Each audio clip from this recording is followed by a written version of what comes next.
tanto no handebol, no futebol de campo e no futsal. A Univap que já tem permissão para jogar em várias competições aqui no estado do Rio Grande do Norte e espera em anos vindouros aí conseguir o tão sonhado time para disputar, quem sabe aí um campeonato estadual da Série A aí. Já está bem encaminhado para jogar a segunda divisão no próximo ano. E por falar no futebol estadual aqui do nosso Rio Grande do Norte, o América, que atualmente está disputando a Série D do Campeonato Brasileiro, saiu na frente do Motoclube na briga por uma vaga nas quartas de final da Série D do Campeonato Brasileiro. O Alvirrubro venceu por 1-0 com o gol do Elvinho na Arena das Dunas em Natal, e o jogo marcou o retorno do torcedor ao estádio no Rio Grande do Norte. Em vantagem com o resultado, o América se classifica com um empate no próximo domingo, vai jogar lá em São Luís, a partir das 3 horas da tarde, contra o Motoclube, segundo jogo aí das oitavas de finais. E já o Motoclube só avança se vencer por 2 gols de diferença. Se ganhar por 1, a decisão vai para os pênaltis, já que não tem gol fora. E a volta esse jogo foi um marco aí da volta do torcedor. O torcedor do América, que estava com saudade aí de ir ao estádio ver seu time. Foram longos aí 18 meses, cerca de 18 meses sem torcida no estádio aqui no Rio Grande do Norte, e até que a torcida se comportou. Somente alguns ali mais desinformados que registraram aglomerações por parte das torcidas organizadas, mas creio que aí por ser uma torcida organizada, ter ido até o estádio de forma organizada, conjunta, teve algumas quebras aí no protocolos. Mas no total foram 2.386 pessoas assistindo aí o jogo. O América sai na frente, vencendo aí por 1-0 a equipe do Motoclube. O outro jogo, 13 horas aí no próximo final de semana. Já a outra equipe aqui do Rio Grande do Norte, o ABC, em confronto contra o 4 de julho, pelas oitavas de final também, segue completamente em aberta. Depois de sair na frente com o Jânio Daniel marcando de pênalti, o 4 de julho viu o ABC arrancar um empate pelos pés do Alisson na arena lá em Piripiri, no norte do Piauí. Um triunfo por qualquer placar no confronto de volta no próximo domingo em Natal dá ao vencedor a vaga às quartas de final da quarta divisão do Campeonato Brasileiro. Ficou aí em aberto, que o jogo terminou em 1-1, 4 de julho 1, ABC 1. Próximo jogo domingo, quem vencer vai se classificar. Se houver outro empate com gols ou sem gols, a decisão vai para os pênaltis, assim como o confronto do América. E por falar ainda em futebol e Rio Grande do Norte, a segunda divisão aí tá bombando aí, e o Riachuelo atropelou o Alecrim em duelo pela quinta rodada da segunda divisão do Campeonato Potiguar. A vitória por 4-1 no estádio do Frasqueirão valeu a classificação do RAC, que é a equipe do Riachuelo, para as semifinais de forma antecipada. E no outro jogo da terça-feira, o Palmeiras e Visão Celeste empataram por 1-1 no Nazarenão, em Goianinha. O Visão é o líder da chave B com 11 pontos, e o Riachuelo, com um triunfo, chegou aos 10 e não pode mais ser alcançado pelo Palmeiras, que é o terceiro colocado, que tem apenas 5 pontos. O lanterna é o Alecrim, que somou apenas 1 ponto em 5 jogos. A última rodada do grupo está marcada para sexta-feira agora, e Riachuelo e Visão Celeste se enfrentam para definir quem vai ser o primeiro colocado. E o local do jogo ainda está a ser definido. O Alecrim e Palmeiras fazem o duelo dos eliminados. Jogo aí para cumprir tabela. O grupo A, já no grupo A, o Potiguar está classificado, já garantido no primeiro lugar, com 13 pontos. Na última rodada, o Leão recebe o Mossoró na quinta-feira, às 8 horas da noite, no estádio do Coronel José Bezerra, em Currais Novos. No mesmo dia e horário, o Baraunas encara o Parnamirim no Nogueirão, na cidade de Mossoró. O Mossoró e Baraunas têm 6 pontos e brigam pela segunda vaga da chave. O Parnamirim com 1 ponto, só para cumprir tabela. Então, o Parnamirim aí vai classificar ou não a equipe do Mossoró, que busca aí a segunda colocação para se classificar. Então até agora classificado temos o Visão Celeste e o Riachuelo, e a equipe de Potiguar está classificado, os 3 primeiros classificados aí para semifinais. Falta só definir quem será a 4ª equipe a ser classificada, Mossoró ou Baraunas, que ambas têm 6 pontos e brigam pela segunda vaga do segunda divisão aí do campeonato estadual. E a Federação Norte Rio Grandense de Futebol informou na última sexta-feira que recebeu a sinalização da CBF para que Natal possa receber o confronto entre Brasil e Argentina pelas eliminatórias da Copa do Mundo 2022. Caso venha a ser remarcada pela FIFA, o jogo chegou a ser iniciado no último dia 5 de setembro, mas foi suspenso pela Agência Nacional de Vigilância Sanitária Anvisa por quebra de protocolos sanitários por 4 jogadores da Argentina. Esse jogo aí bastante polêmico aí, que foi paralisado. Pode ser que a CBF envie o jogo aqui para o Arena das Dunas em Natal, jogo que ainda pode ser remarcado até mesmo para esse ano, e a equipe de Natal aí, o estádio do Natal aí sendo forte candidato a receber. E Luiz, tivemos uma zebra muito grande aí na Champions League. O todo-poderoso Real Madrid perdeu para o Sheriffs, time aí da Moldávia, venceu por 2-1 a equipe do Real Madrid. Tempos tenebrosos aí na equipe de Santiago Bernabéu, aí o Real Madrid perdendo para essa equipe aí que até outro dia ninguém conhecia. E no combate, o UFC Combate, Luiz, está marcada aí a revanche entre o Israel Adesanya e o Robert Whittaker, que tem data para acontecer. Possa ser que essa luta ocorra dia 22 de janeiro de 2022 e o local ainda não foi definido e os contratos também não foram assinados. Isso aí é uma notícia aí entre uma fonte aí do combate próximo ao Ultimate. Confirmaram que há um acordo verbal entre as partes para ser realizado o duelo, valendo aí o cinturão do peso médio, atualmente em posse aí do Adesanya, o Israel Adesanya. É um cara que é muito fã aí do nosso lutador Anderson Silva.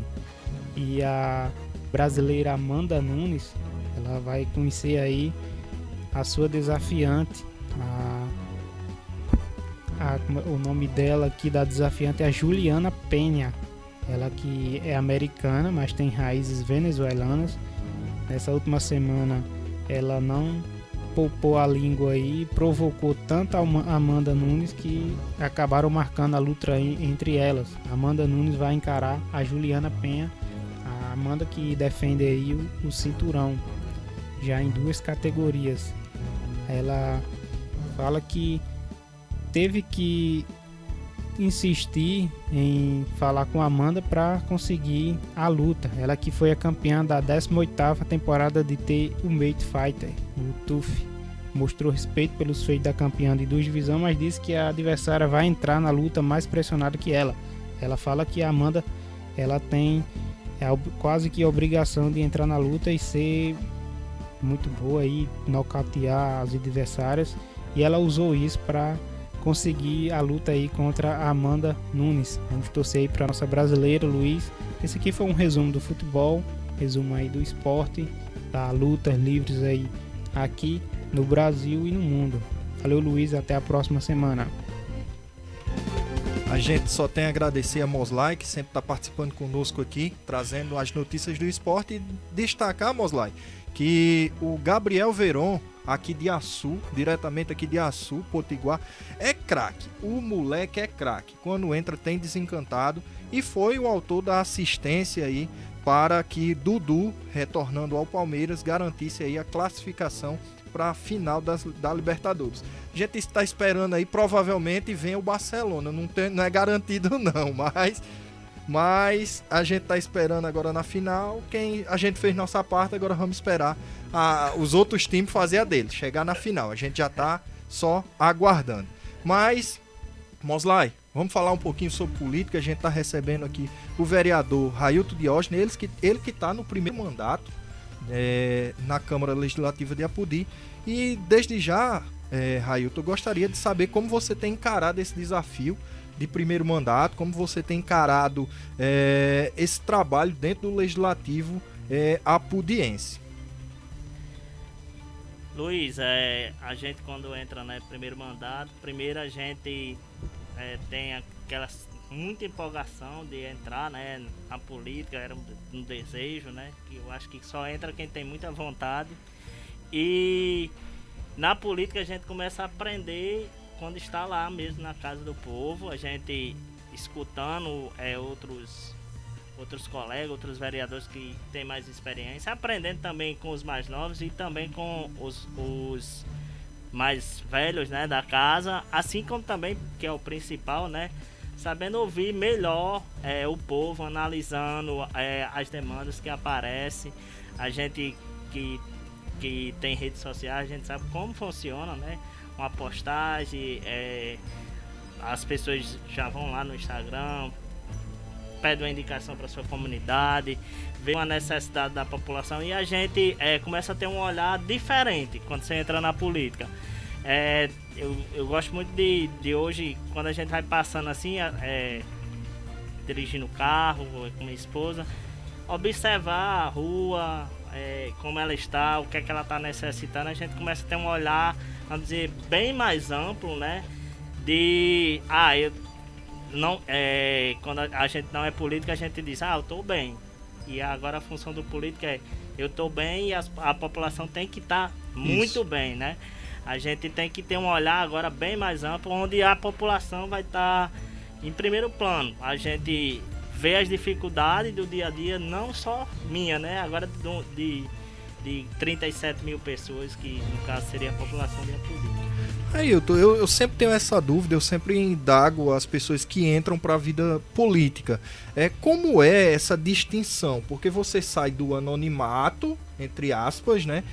Mas você sai daquela sua vida mais pacata, que tem uma paz, tem uma tranquilidade, e passa a ser cobrado e vigiado 24 horas por dia na vida política. WhatsApp, Instagram, como você disse, as redes sociais se aproximaram a população do político em si. A gente for ver num cenário nacional, até para se votar um projeto, os políticos recebem e-mail, recebem o WhatsApp, a assessoria recebe o WhatsApp, ei, não se posicione assim não vote assim não, olha, a categoria está pedindo isso. Como você tem encarado essa mudança de vida, essa virada, né, que dá na vida de quando você estava fora da política e agora na política? Primeiro a gente sai de uma responsabilidade, vamos dizer assim, familiar, para uma responsabilidade gigante, né, que é cuidar do povo e escutar, né?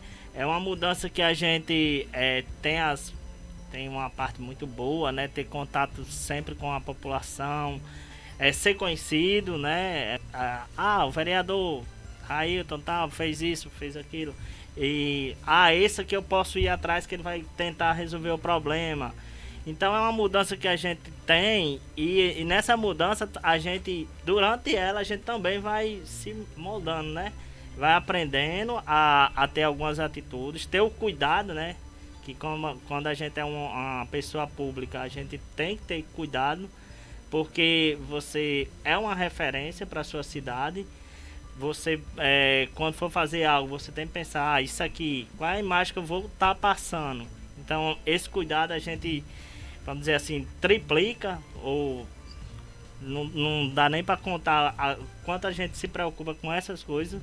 Então, é uma mudança bem, bem radical, mas que a gente que gosta da política enfrenta e vai aprendendo todo dia, porque na política se aprende todo dia tem coisa a aprender. Qual seria hoje, já estamos 9 meses, né, de 2021, vamos aí encerrar o 9º mês, qual seria o grande destaque do seu mandato e a maior conquista para o município de Apodi, partindo do mandato do vereador? Acredito que quando você se propôs a ser vereador, você criou uma espécie de projeto, de ideias que foram colocada num arcabouço e vai desenterrando, digamos assim, ao longo do mandato. Eu acompanho os bastidores do Legislativo e eu vejo muito isso.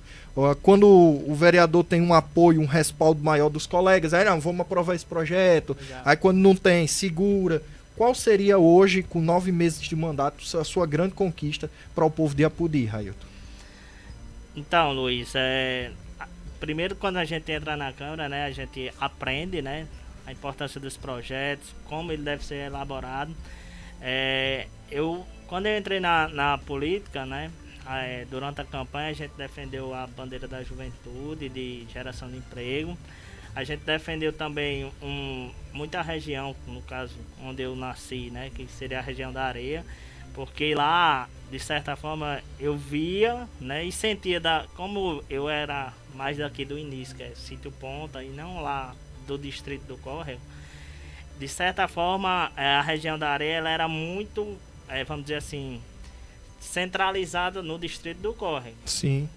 Aí, uma das coisas que eu queria, vamos dizer assim, mudar, não, a região da Areia não começa no distrito do Córrego. Ela começa depois do Bacurau e vai até lá na divisa com Severiano Melo. Então, o que é que acontece?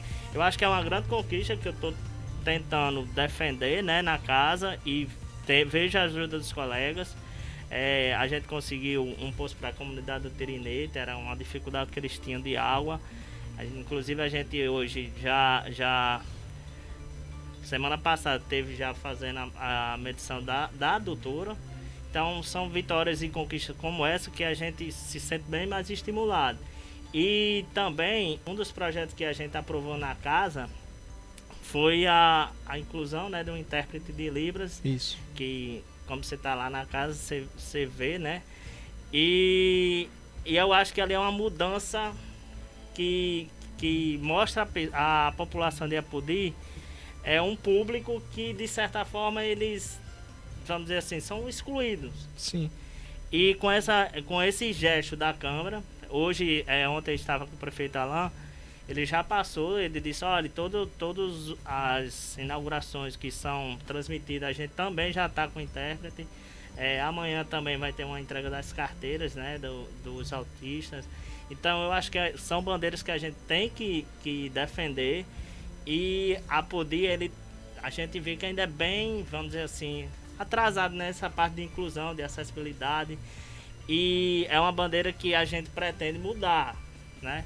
A gente tem alguns vereadores que já defendem isso há mais tempo, né? Que já estavam na casa, que um dos vereadores é Charto Rego, né?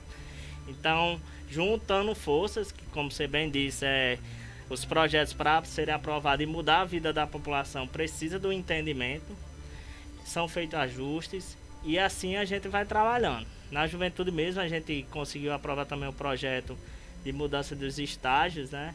Tá ampliando mais, que antes era só superior, ficou médio e técnico. A prefeitura pode fazer a contratação. E é um trabalho que a gente, quando dá certo, a gente fica muito satisfeito e, de certa forma, com energias renovadas para buscar mais coisas.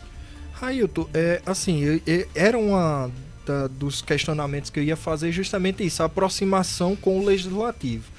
Hoje você tem uma abertura, um espaço muito bem visto dentro do Executivo de Apodi. A gente sabe que não compete ao vereador estar lá, mas você tem esse espaço, você é muito bem visto dentro da atual gestão. Mas assim, a que passo realmente eu ia fazer justamente essa pergunta? A gente consegue levar esse projeto, essa ideia que foi implantada lá no Legislativo para dentro do Executivo. Aí você trouxe aí a resposta justamente de ter a intérprete, de ter esses intérpretes trabalhando também nas atividades do Executivo, que a gente sabe que é quem tem até uma carga de atividades maior, né, José Mário? Por exemplo, congressos, formações, eu acompanho inaugurações, e tudo isso acaba que a gente não pode excluir essa população. E aí eu entro numa pergunta, talvez você nem saiba responder, porque talvez não tenha discutido com o seu par, Charton Rego, que é vereador. A que passo está aquele projeto de Charton da inclusão de Libras dentro do ensino das escolas? Por quê? Eu tenho um posicionamento que, se eu quero incluir, se eu quero ser uma pessoa inclusiva, eu não tenho que ensinar a pessoa que é surda ou muda, ou surda e muda, a aprender Libras. Quem tem que aprender Libras é quem está ao redor dessa pessoa para que ela se sinta inclusa. Por quê? Essa pessoa tem necessidades, ela vai numa loja, ela vai num supermercado e ela não consegue se comunicar de forma direta. Se cria uma gambiarra, se escreve em alguma coisa ou alguma coisa do tipo para poder se comunicar.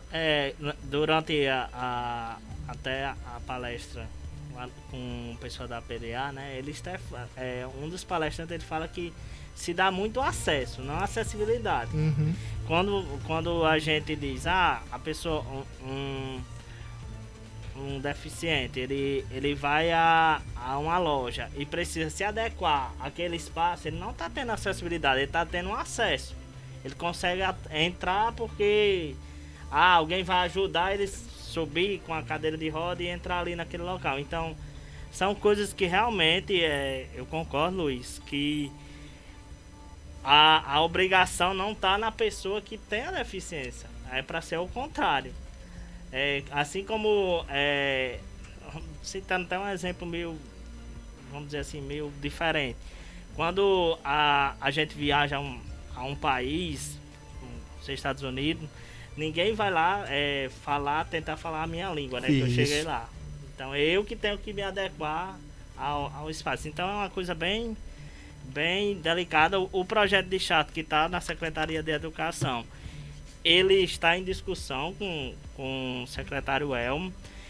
Pelo que Chato me passou, alguns pontos, realmente eu não vou saber bem detalhado porque está mais à frente. Ele passou que teve bons avanços, a secretaria está tentando se adequar ao projeto. Também fez algumas sugestões para alterações, pedindo alguns prazos. Então eu acredito que a gente logo também vai ter esse projeto em prática, que é o mais importante. A gente sabe, quando você entra na casa, eu acho que a população em geral nem imagina o volume de projetos de lei que existe ali, de leis que o município não coloca em prática, e se colocasse, a cidade estaria bem melhor. Aí é um ponto, Railton. Como é que a gente faz para tirar da inércia esses projetos? É bem verdade que muitos desses projetos são muito bem intencionados, são projetos que realmente necessitam de estar em prática, mas como é que a gente consegue tirar da inércia o projeto que está ali só na folha para uma ação concreta? Porque assim, não basta só estar lá na folha e dizer que é lei ou querer responsabilizar um gestor porque não consegue cumprir, se a máquina ou está inchada ou a máquina está com dificuldade de desenvolver, até mesmo pessoal, equipamento, enfim. Mas como é que a gente consegue mudar isso? Para que o legislativo e o executivo possam caminhar unidos. Seria revogar algumas leis que não conseguem pôr em prática, buscar um mecanismo para pôr em prática através de parcerias com setores privados. Qual seria aí a forma de resolver esse gargalo? Então, Luiz, alguns projetos eu acho que precisam ser revistos, né? Até porque a cidade vem mudando.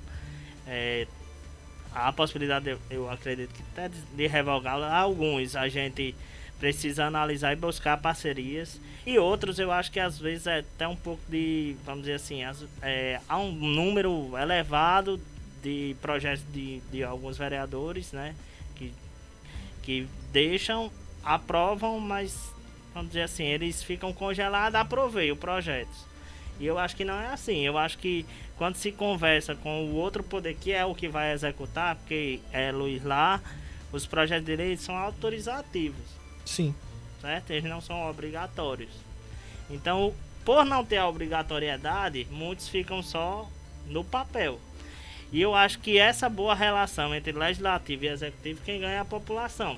Quando o vereador, olha, eu tenho esse projeto, vou encaminhar, é um projeto para a Secretaria da Educação, vou encaminhar um ofício para o secretário vir aqui para a gente discutir qual a possibilidade, se já tem algo em andamento, que às vezes até existe, né, algo em andamento.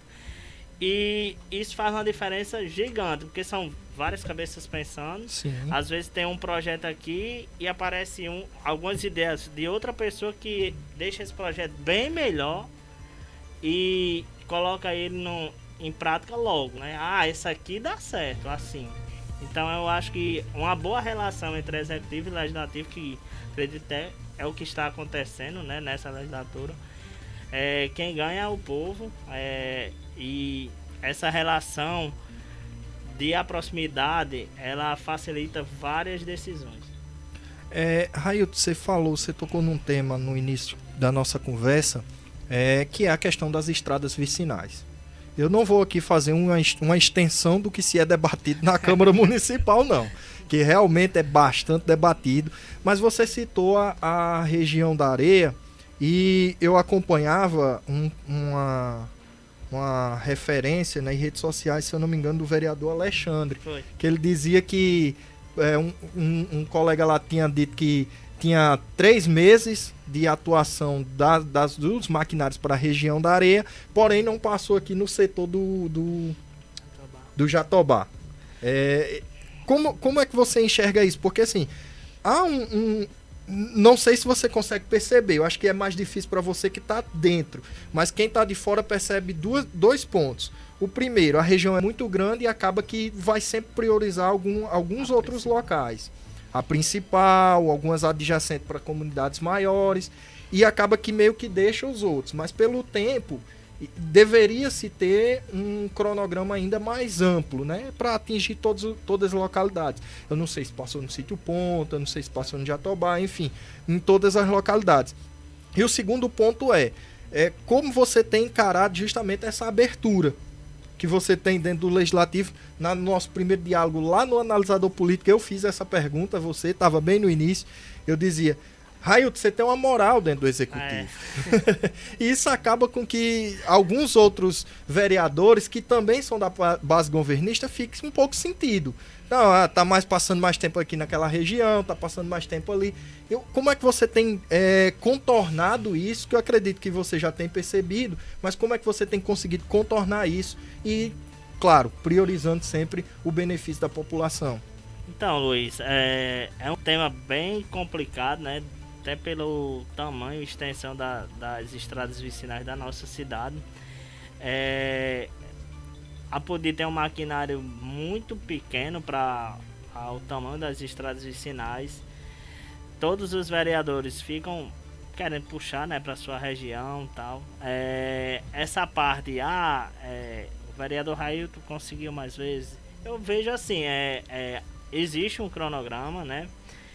Esse cronograma, a gente sabe que em algumas estradas, como citar a principal da região da Areia, devido até o fluxo de veículos ser muito grande, elas tendem a se ficarem desgastadas mais rápido, né? E a gente sabe que é um fluxo também que vem carretas de empresas, enfim. Eu vejo o seguinte, o que lá na casa a gente tenta discutir, né, é a importância, a relevância e também a necessidade. Até porque quando vem uma cobrança para o vereador Railton, ele é da Areia, ele quer que essa mensagem não vai chegar só para o vereador Railton. Então, mesmo com as discórdias que a gente sabe que existem, né, tá na Chapada, não, tá na Areia, tá no Vale, mas o importante é que elas não parem, né, primeiro, elas estejam sempre a trabalho, e eu vejo que o secretário ele tem que tentar ver a melhor maneira de, quando for na região da Areia, não ir só fazer a principal, ir para deixar tudo resolvido. A gente sabe que a dificuldade depois, principalmente de desgaste, vai ser da principal. Então, se você deixar os galhos de estrada, né, que eles falam, já resolvido, você já vai amenizar muito problema, muito questionamento da população que ali vive. Então, vamos facilitar, de certa forma, o custo da máquina, ela vai cair, né? O custo da máquina no sentido de prefeitura, ela vai cair se ela for para uma região e deixar toda a região já solucionada. Sim.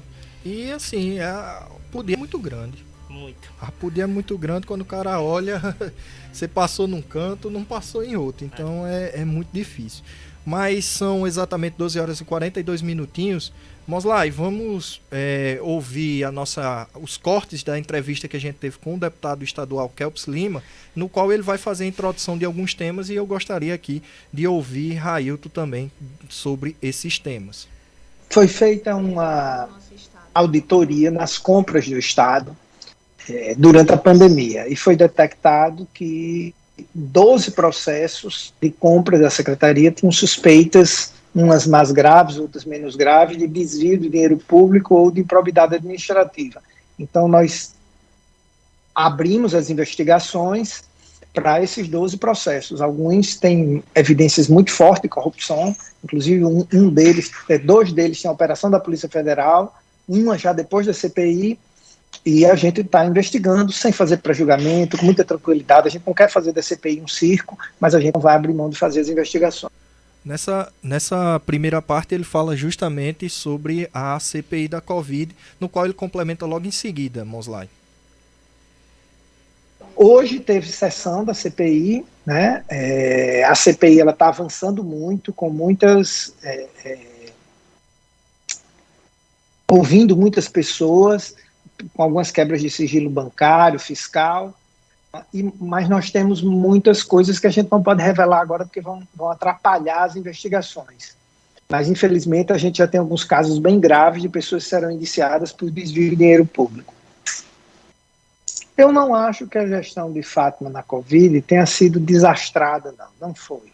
É algo novo, eu tenho muito cuidado, eu não faço parte da base do governo, mas eu não sou irresponsável. A pandemia foi um susto para todo mundo em todo canto, em todo o planeta, né? Era algo novo, de difícil gerenciamento. E os números do Rio Grande do Norte não foram números muito acima da média do Brasil. A média do Brasil, infelizmente, de morte foi muito alta. Que eu lamento a perda de alguns recursos, como, por exemplo, os 5 milhões de reais de respiradores do Consórcio Nordeste. Essa foi uma falha dela que tem que ser bastante criticada. No meu gabinete morreram 3 pessoas de Covid. Uma delas morreu por falta de respirador. Então, assim, isso é muito grave. A gente tem que prender as pessoas que desviaram esse dinheiro. Eu acho, a minha maior crítica à governadora é ela não cobrar de forma enfática a devolução desses 5 milhões. Além de falar sobre a CPI da Covid e sobre a gestão da Covid aqui no nosso município, Railton, ele também fez uma análise sobre a visita que vocês fizeram na governadoria, também na Assembleia Legislativa, dialogando com os deputados e também buscando destravar algumas pautas que a gente vai falar já já. Mas só ouvir o trecho da entrevista que Kelps falou sobre o assunto. Eu acho descaso dos governos em relação a Apodi. Eu estou no 3º mandato de deputado e eu fui oposição aos 3 governadores. Em todos eles eu fui o deputado que mais cobrei por Apodi. E me causa indignação pela relação afetiva que eu tenho com a cidade, tenho muitos amigos, minha esposa é daí, meu sogro é daí, eu sempre sou muito bem recebido em Apodi, gosto de ir aí. E eu acho impressionante como os governos, eles não dão a atenção que a Apodi merece. A Apodi é um dos estados mais importantes do Rio Grande do Norte. Eu não estou dizendo isso só porque gosto da Apodi, a gente tem a barragem, tem o vale, produz riquezas, tem marcos históricos de turismo como o Lajeado de Soledade, que é um dos mais importantes da América Latina. Então a Apodi merecia sim uma atenção maior. O prefeito, inclusive, conseguiu unir a bancada de vereadores toda para se juntar nessa cobrança. Essa cobrança não pode parar. Nós precisamos resolver a questão do saneamento de Apodi, da UERN, do terminal turístico. A Lagoa de Apodi está numa situação terrível por causa da falta de saneamento, e nesse sentido a população de Apodi pode contar comigo sim para fazer essa cobrança. Eu tenho feito muitas cobranças, né? Infelizmente, sem a caneta de governador é difícil a colaboração, mas no sentido de cobrar e ser uma voz da população de Apodi. Eu tenho conseguido emendas para a cidade, agora mesmo a gente liberou emenda para a compra de uma ambulância, mas como deputados muito baixas, são muito pequenas. Eu já coloquei algumas emendas para a cidade de Apodi, mas as emendas de deputados estaduais são muito baixas, e eu acho que a Apodi deve cobrar sim de todos os deputados que foram votados aí, uma cobrança mais efetiva da governadora, em especial aqueles que fazem parte da base do governo. Isso aí. Aí foi a participação do deputado Kelps Lima, que eu fiz questão, Raio, de trazer algumas falas dele justamente para introduzir aqui na nossa conversa. E no nosso bate-papo, o primeiro ponto que eu gostaria de trazer aqui para a bancada para a gente conversar, Raio, é justamente sobre a gestão de todas as esferas frente à pandemia. Como o Kelps bem colocou, é algo novo, todo mundo está aprendendo enquanto... Eu vi, se eu não me engano, foi na CPI aqui da Covid do estado, que uma pessoa dizia, a gente estava trocando o pneu enquanto o carro estava andando, então é muito complicado. Mas como você tem feito essa análise, e daqui a pouco a gente já entra num requerimento que foi feito tanto pelo Legislativo quanto pelo Executivo, assim como também diversos outros deputados se posicionaram. Mas como você tem acompanhado e encarado essas gestões da Covid no município, no estado e na União, Railton? A gente sabe a dificuldade, né, que foi a pandemia, como ele bem falou, foi uma coisa surpreendente para todos. Ninguém nunca tinha passado, né, nenhum governante tinha passado essa situação. E eu vejo que, como falando de governo, né, em cada esfera, algumas decisões corretas, outras nem tanto, mas é muito difícil julgar. Eu vou citar até um exemplo. Por exemplo, os hospitais de campanha, certo? Em alguns estados foi o modelo adotado. O modelo adotado no Rio Grande do Norte foi ampliar a rede. Eu acredito que foi uma decisão correta, né? Inclusive, mais na frente a gente vai falar. O que é importante é que essa rede lá na frente ela seja mantida, já que eu acredito que o hospital de campanha não foi criado porque ele ia ser desmontado e aquilo não ia. Então, se você ampliou a rede, por que não manter depois? Entende? É uma decisão tomada. Em alguns cantos eles preferiram os hospitais de campanha. Ao meu ver, em alguns cantos ficou claro que foi uma decisão errônea. Em outros deu certo. Você vê que é a mesma decisão. E o cenário, por ser cenários diferentes, né? Até a pandemia, em alguns cantos, às vezes estava mais baixo, em outros mais altos. Então, era um cenário, vamos dizer assim, bem nebuloso para tomadas de decisões. Aqui no Poder Municipal, uma das decisões que eu acredito que na região foi a referência, foi a parte de testagem. A Podi foi a cidade que iniciou, né, uma testagem, vamos dizer assim, maior do que o que geralmente as outras cidades faziam. Inclusive, eu lembro bem, Luiz, que no início se questionava, por que tanto caso? Aí as pessoas diziam, não, porque está sendo testado. Sim. E outros locais não eram. Então, eu acredito que foi a melhor decisão, foi uma parceria que foi fechada com a UFRN. Acredito que foi uma decisão correta. Hoje a Apodi, inclusive, teve estudo em cima da cidade de Apodi, né, através da UFRN, que eu acredito que a Secretaria de Saúde ela aproveitou esses dados para trabalhar, tomar outras decisões, já não no escuro, né? Que quando você não tem nada para se basear, são decisões no escuro. Quando você começa a ter dados, isso aqui deu certo, isso aqui não deu certo. E você ir atirando só no escuro, a chance de errar é maior. A respeito, eu vou falar até de cada ponto, né? Já do governo federal, eu acredito que um dos pontos que ele acertou foi enviar o recurso. Sim. Né? Muito recurso para trabalharem. A parte errônea foi mandar o recurso e divulgar contra o que ele estava mandando. É até meio estranho, mas é o que ele, na minha visão, foi o que ele fez. Então são erros e acertos que cada governo teve. Inclusive veja ele falando da CPI. A CPI é uma coisa muito minuciosa, né? Ele fala em 12 processos que podem ter desvio. E eu acho que esse cuidado de pré-julgamento a gente tem que ter. Sim. E a gente que é política, a gente entende que a população gosta de julgar logo, né? E se a CPI é uma CPI séria, ela vai investigar e punir as pessoas certas. Claro, se existir erros e, no caso, má fé, né, dos que tomaram conta do dinheiro durante a pandemia. Inclusive, não só no estado, né? A gente tem aí CPIs espalhadas nos estados e tem uma federal. Exatamente. Que segue trabalhando aí com a base de investigação. Esperamos que seja levado realmente a sério e possa ser punido aqueles que tiverem responsabilidade, independente se são agentes políticos ou não. Inclusive, quando eu estava vindo para a entrevista, eu estava assistindo um pouco da Dano Nacional, né? A CPI. Vejo lá muito, vamos dizer assim, uma CPI já um pouco fora do foco, na minha opinião. Isso. o que, de certa forma, não ajuda nada a revelar o que realmente aconteceu. Então, quando se é feita uma investigação séria, eu acho que o modelo adequado não é o que está caminhando a CPI contra o governo federal. Vejo que eles conseguem muitas informações e, às vezes, essas informações, em vez de ajudar a CPI, eles, na minha opinião, às vezes eles misturam temas que não são relevantes para o que realmente interessa e o que a população realmente quer saber. Railton, e já falando em, eu vou usar uma aspas, tá, pessoal? Um pós-pandemia, que a gente sabe que não passou a pandemia, mas já falando num pós-pandemia, que a gente já começa a meio que debater isso e ter esses embates políticos.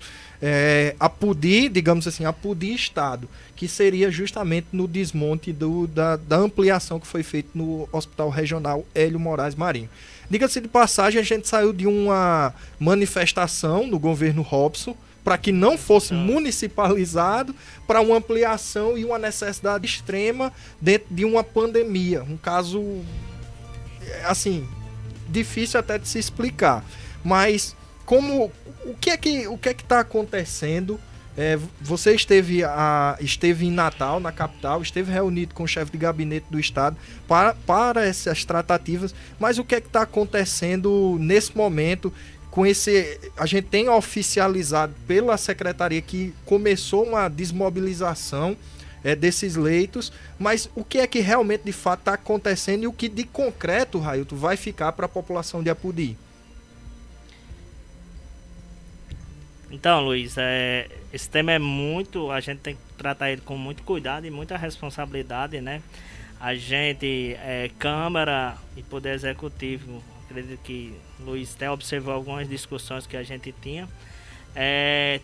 Tivemos o cuidado de, durante a pandemia, já cobrar quando os leitos estavam sendo instalados. Houve até discussão se era, se não era. No fim, o mais importante é que veio, se instalou. Com certeza salvou vidas ou ajudou a salvar vidas. E lá a gente já estava começando a discutir que aqueles leitos eram para ficar na cidade de Apodi. Sim. Certo? A gente na Câmara estava elaborando uma pauta para levar para a governadora e dos temas a ser tratado era a permanência dos leitos. Dia 8 de setembro a gente foi à governadoria e foi à Assembleia. Na Assembleia a gente recebeu apoio de vários deputados, deputado Bernardo, deputado Kelps, que falou, deputado Getúlio, deputado Ezequiel, presidente da Assembleia, entre outros, deputado Souza, deputado Nelter, que os que participaram. Lá eles passaram a mensagem, não, já está lá, não tem por que sair. Então é uma pauta que é fácil de ficar, já que já está lá, e a gente saiu super empolgado, né, da Assembleia e fomos para a reunião seguinte, que seria com a governadoria.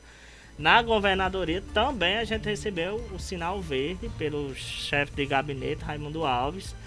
Ele disse, quando a gente foi falando as pautas, Luiz, ele disse, essa é a mais fácil. E assim, a gente ficou bem tranquilo. Quando falou com a governadora, ela não confirmou, mas disse que estava em análise, mas que a Apodi ia ter o cuidado e o respeito que tem por Apodi. E de lá a gente saiu convicto que essa pauta dos 5 tópicos que a gente levou, essa vai ficar resolvida. Na sessão a gente, de certa forma, falou sobre o tema, comunicou. E nessa semana a gente, de certa forma, foi surpreendido, né? A gente recebe logo cedo, através do grupo que a gente tem, o prefeito Alain, encaminha o ofício que recebeu, dizendo que as UTIs, em resposta ao ofício que a gente entregou, né, as demandas que a bancada junto com o prefeito entregou, elas estariam sendo retiradas de Apodi, e isso já tinha tido início. Isso é o que diz o ofício. O ofício assinado pelo secretário de Saúde do Estado, Cipriano.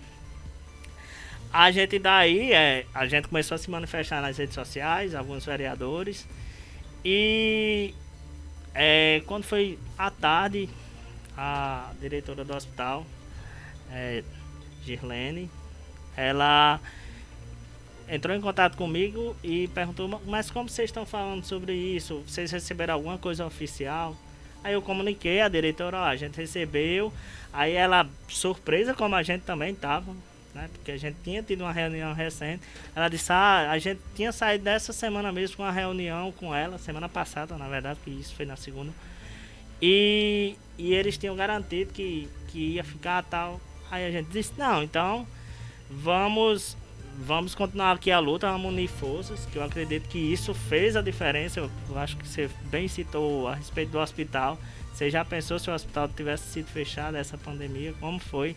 Então, forças políticas, principalmente a população, ela começa a se manifestar e de um dia para outro, já à noite, né, um pouquinho à noite, é a adjunta da saúde. Só pegar aqui o nome, Luiz. Sim. Bem rápido. Se eu não me engano, Leão.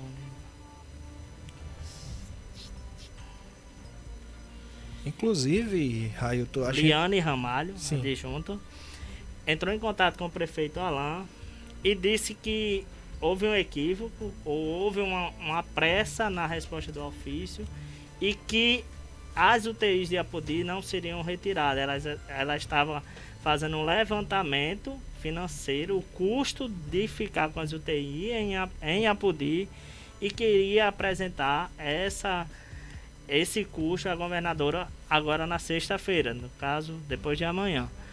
E passou a mensagem para Alain que ficasse tranquilo, que não era uma decisão já tomada. E hoje, de certa forma, fiquei até feliz, já botaram até que era fake, então se é fake não vai sair. Permanecer. Aí Raimundo Duranta fala já ontem, que ontem a gente teve em Natal de novo, e cobrou o porquê tinha recebido o ofício.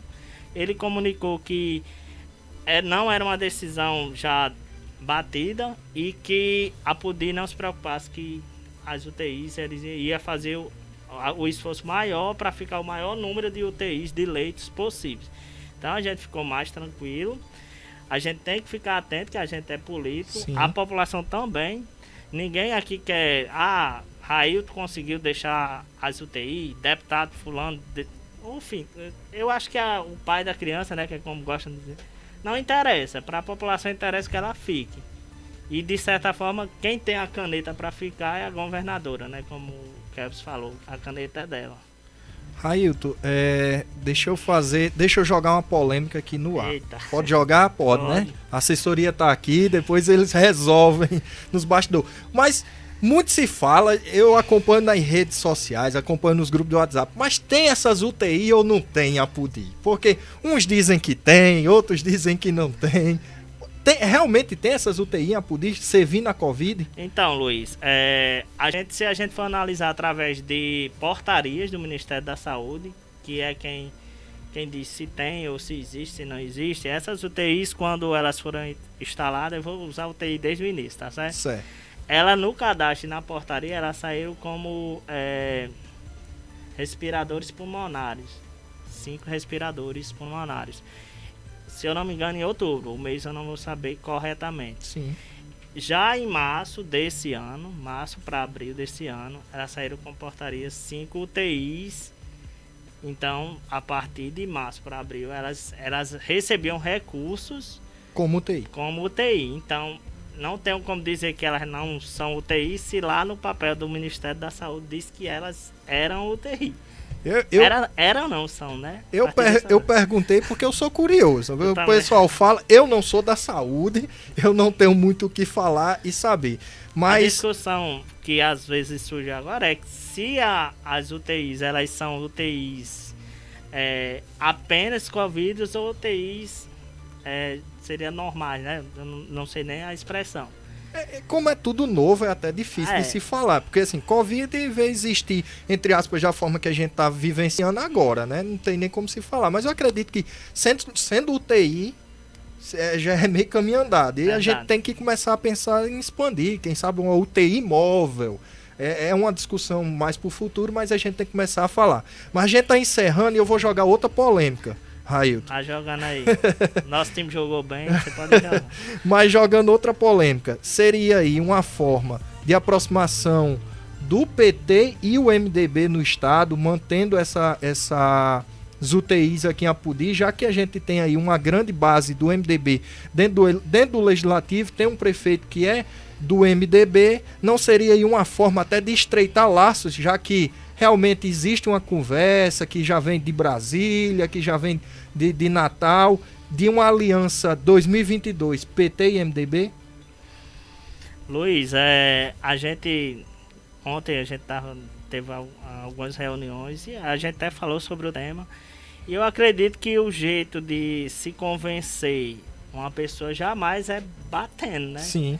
Então, se existe uma conversa entre os partidos e o partido que está à frente do governo tem interesse que o outro se aproxime, de certa forma ela tem que começar, vamos dizer, ter atitudes que demonstrem que, olha, eu estou interessado em você, né? Um namoro, né? Mais ou menos. E fazer algumas ações. E essas ações, eu tenho certeza que para a gente que faz parte da base do prefeito, se vem benefícios do governo, do estado, para poder, se torna muito mais fácil de se defender um nome com alguma coisa concreta. Deixou as UTIs, conseguiu a estrada RN 233, conseguiu recuperar o terminal turístico, conseguiu reiniciar a UERN. Então, são bandeiras que, de certa forma, ajudam o discurso.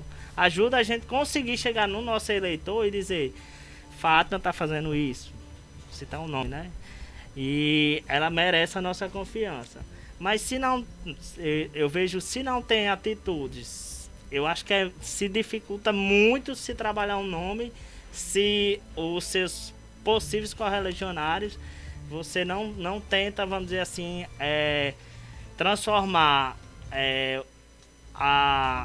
essa união em coisas concretas para a cidade, para que eles consigam trabalhar seu nome. Até mesmo aparar as arestas, né? Para que exista uma união. Aí eu faço uma pergunta em dois sentidos, Railton. Para Railton, essa união, ela é válida, ela é boa para poder. E para o líder Railton do MDB dentro da Câmara, como é que vai contornar... Essa foi a difícil. Como é que vai contornar essa aliança para que o MDB não saia esfarelado nesse apoio? Então, o nosso partido, o nosso líder, prefeito Alain, ele já teve algumas reuniões, né, com a gente, com os vereadores e também com o diretório, já, vamos dizer assim, informando em quais pontos estão as conversas, não só chegar e dizer, já tá certo. Então ele tá ouvindo, também já ouvindo as dificuldades de cada um, que a gente sabe que existe. O MDB, ele tem, vamos dizer assim, um histórico de ser um partido, de certa forma, que não é... Eu acho que é um partido que não é radical, ele não é extremo. Então ele tem mais facilidade de entender os posicionamentos. A gente sabe a dificuldade de cada um. E o MDB, com certeza, ele vai respeitar essa dificuldade, vamos dizer assim, se existir, de compor com algum partido, não só o PT, mas qualquer outro partido, das pessoas que fazem parte do MDB. Eu vou aliviar agora, a gente está encerrando aqui, já passamos 6 minutinhos, mas eu vou dar uma aliviada, Railton, até para você não ficar assustado, que eu quero você novamente aqui na bancada para a gente estar conversando sobre política. Mas, Railton, para você, qual seria aí o grande projeto do seu mandato para esse finalzinho de ano, início do próximo ano, vencendo a pandemia, se Deus quiser, qual seria o seu grande projeto? Ou aquilo que você tem dentro de você que você diz, eu tenho que botar em prática ainda agora, dentro do meu mandato. Qual seria esse grande projeto? Alguns projetos que eu tenho em mente, que são bandeiras que eu quero defender, e se Deus quiser concretizar. Logo no início eu tive uma reunião lá com algumas associações da região da Areia. E essa bandeira da estrada da região da Areia é uma bandeira que eu quero, quando terminar esse primeiro mandato, no mínimo ela não esteja como ela está hoje. Sim. Certo? Ela tem avanço. Na reunião que eu tive com ele, Luiz, eu disse, talvez se a gente tivesse construindo ela em partes, ela já tivesse aqui no córrego. Tá acontecendo agora, né? Então é um primeiro passo. Eu já tive contato com alguns outros vereadores em reuniões. Eu acredito que isso eu vou conseguir realizar. Talvez não o que eu queira, mas sair, dar aquele pontapé que diz, agora vai. Que eu acho que é uma coisa que a gente tem que almejar alguns objetivos. E sobre as pautas aqui que a gente colocou, também eu acredito muito que a parte do saneamento a gente consiga avançar muito, porque a gente já de certa forma achou os pontos chaves, né? Já tem o dinheiro que a carne tem, então sim, algumas informações que eu acho que o Poder Legislativo junto com o Executivo consegue tirar isso do papel e a gente tentar salvar a nossa lagoa. Destravar, né? Exato. A gente tem ali, você falava desse avanço da estrada, tem um novo loteamento ali, muita gente tá indo para ali, tomando banho. Que essa lagoa realmente necessita.